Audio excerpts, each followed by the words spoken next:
Hello everyone. आज हम discuss करेंगे coeliac disease. What is coeliac disease? Coeliac को ग्लूटेन इंटॉलरेंस भी कहते हैं या व्हीट एलर्जी।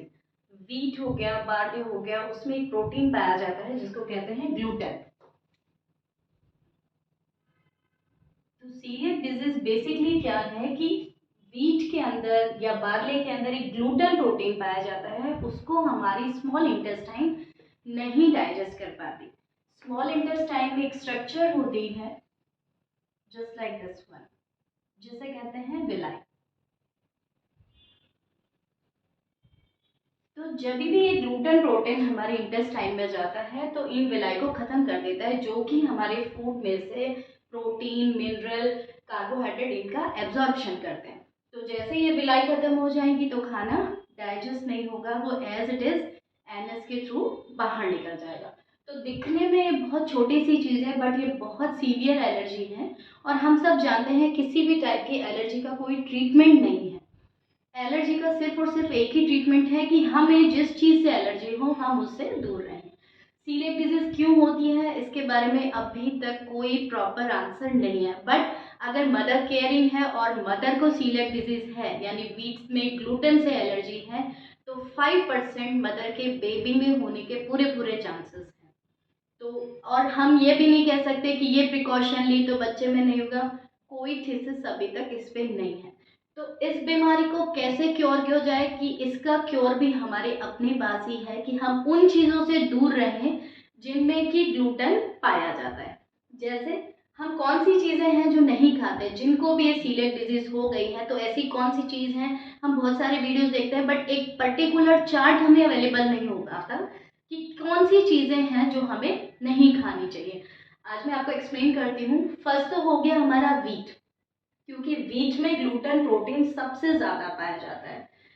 गेहूं, बार्ले, जौ भी हम नहीं खा सकते हैं। राई, जिनको भी हमसे मतलब जिनको सीलियक डिजीज है, राई, राई भी एक जौ जैसी होती है जो घर में हम मसालों में यूज करते हैं। ये वो वाली राई नहीं है, ये जौ जैसी शेप में होती है, ये वो वाली राई, उसमें भी ग्लूटेन पाया जाता है।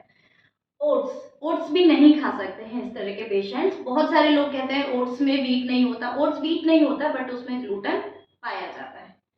पैकेट फूड, जब भी आप कोई जिनको ये सीलियक डिजीज है अगर कोई भी पैकेट परचेज करते हैं मार्केट से, फर्स्ट ऑफ ऑल उसमें ज़रूर देखें कि वो ग्लूटेन उसमें लिखा है या नहीं।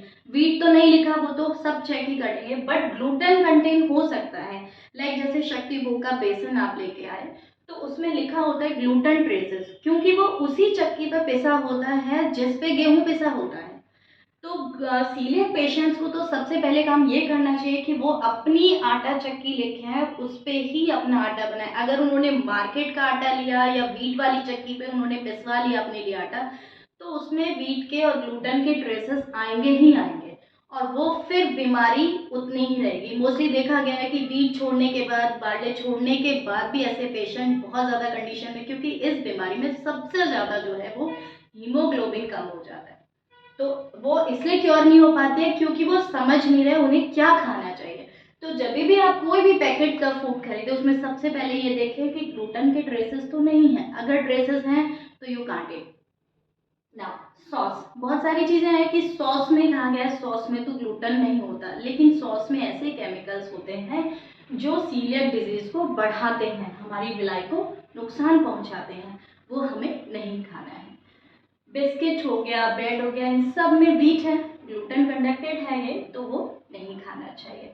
मैगी हो गया, नूडल्स, ये सब भी नहीं खाने। बहुत सारे लोग कहते हैं कि सूजी जो है वो राइस से बनती है। सूजी राइस से नहीं बनती है, अपने आप को क्लियर कर लें। सूजी व्हीट से ही बनती है और मैदा भी व्हीट से ही बनती है। ये दोनों चीज़ें बिल्कुल सीलियक पेशेंट को नहीं खानी है। अब क्वेश्चन ये आता है कि फिर क्या खाएं?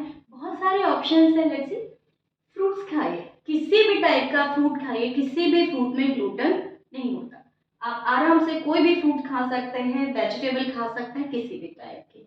ज्वार, ज्वार सीलियक पेशेंट्स के लिए बहुत अच्छा है। छोटे छोटे दाने होते हैं, आप उसकी खिचड़ी बनाइए, आप उसका आटा बना के चपाती बनाइए, ज्वार आप खा सकते हैं। एक चीज़ का ध्यान रखना, सीलियक पेशेंट्स को सुबह का शाम या शाम का सुबह कभी नहीं खाना। फ्रेश खाना बनाइए, फ्रेश चपाती बनाइए, उसको उसी टाइम खा लीजिए। अगर आप रखी हुई खाते हैं तो वो इतनी सख्त हो जाएगी कि आपकी इंटेस्टाइन फिर उसको नहीं डाइजेस्ट कर पाएगी। कॉर्न, मक्का खा सकते हैं, मिलेट, बाजरा खा सकते हैं, मूंग खा सकते हैं, चना खा सकते हैं और कोई भी दाल आप खा सकते हैं। किसी भी दाल में ग्लूटेन नहीं होता। लीफी वेजिटेबल्स सीलियक डिजीज के लिए बहुत अच्छी हैं क्योंकि इसमें बहुत सारे विटामिन पाए जाते हैं और वो आप खा सकते हैं। मिल्क और मिल्क प्रोडक्ट इजीली, और आप खूब सारा मिल्क और मिल्क प्रोडक्ट लें, आप नट्स लें क्योंकि एक प्रोटीन आपके बॉडी के अंदर जा नहीं रहा है, तो आप बहुत सारे नट्स लें। राइस आप खा सकते हैं, ब्राउन राइस आपके लिए मोर बेनिफिशियल है।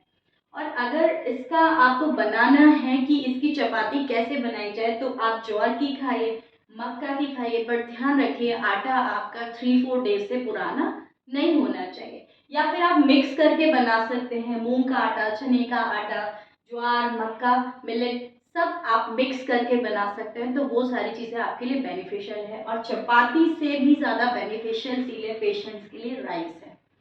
और राइस के साथ साथ बहुत सारी ग्रीन वेजिटेबल्स, दाल आपको इंटेक करनी है जिससे बॉडी में किसी भी प्रोटीन की या विटामिन की कमी नहीं आए। अपना ध्यान रखना है। Thank you so much.